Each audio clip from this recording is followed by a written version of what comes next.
দাওয়াত খেয়ে যদি দাওয়াতের খাবারগুলি পার্সেল করে নিয়ে আসা যায় কেমন লাগে? আমার তো ভীষণ ভালো লাগে। আপনাদের কাছে কেমন লাগে? কারণ বিয়েবাড়ি বা দাওয়াতের খাবারগুলি পরের দিন গরম করে খেতে ভীষণ ভালো লাগে। আসসালামু আলাইকুম, সবাই কেমন আছেন? আলহামদুলিল্লাহ, আমিও ভালো আছি। রমজান মাসে আরও একটা ছোট্ট ব্লগ নিয়ে হাজির হয়ে গেলাম। আসলে রমজান মাসে খুবই দিন ছোট, তাই মনে করেন যে একটু কাজ করতে করতেই বিকাল হয়ে যায়। তো আমি আজকে একটু তাড়াতাড়ি করে সব কিছু গুছিয়ে নিচ্ছি আর চাল টাল ধুয়ে রেডি করে চলে যাচ্ছি। আজকে একটু বাহিরে যাব। আসলে যেহেতু সামনে ঈদ আর বাচ্চাদের স্কুল মাদ্রাসা খোলা ছিল বলে এই কয়দিন মার্কেটিংও করা যায়নি। আর আমি রমজান মাসে বেশি একটা বের হওয়ার চেষ্টাই করি না, কারণ রমজান মাস বিশেষ করে একটা মাস আল্লাহর জন্য রাখার চেষ্টা করি। তারপরেও একদিন বের হয়েছিলাম ছেলেদের খুশির জন্য।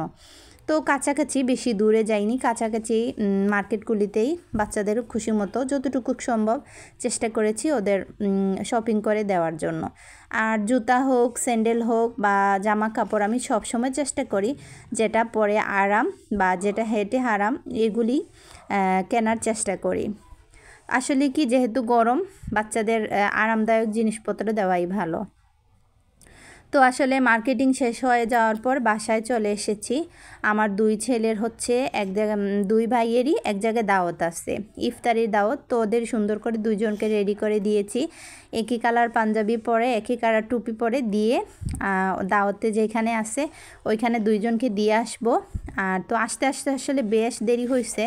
ওরা গেছিল প্রায় 5টার দিকে, আর রাত্রে হচ্ছে প্লাস 9টা বেজে গেছিলো। আস্তে আস্তে আমি ওদেরকে নিয়ে আসছি। আইসা দেখি দুই ভাইয়ের হাতে পার্সেল। পরে খুলে দেখি দুইজনে খাবার আসলে সেরকম খেতে পারে না, তো যেখানে গেছিলো ওদের খাবারগুলি প্যাকিং করে দিয়ে দিয়েছে, রাত্রের খাবারটা। তো ওরা তো আসলে সত্যি ছোটো মানুষ, তো খেতেও পারে না সেরকম করে। তো আমার বেশ ভালো লাগছে পরের দিন গরম করে। আর আমার দুই ছেলে তো আম্মু তুমি খেলা না, আমরা খেলাম ইফতারি। তো এই পার্সেলটা দেখে ওরা অনেক খুশি হয়েছে যে আম্মুকে নিয়ে খেতে পারবো, আব্বুকে নিয়ে খেতে পারবো। তো আলহামদুলিল্লাহ। তো আসলে যে কোনো জিনিসই অনুষ্ঠানের খাবারগুলি পরের দিন গরম করতে মানে ভীষণ ভালো লাগে। তো এই তো আজকের মতো আমার এই ভিডিও।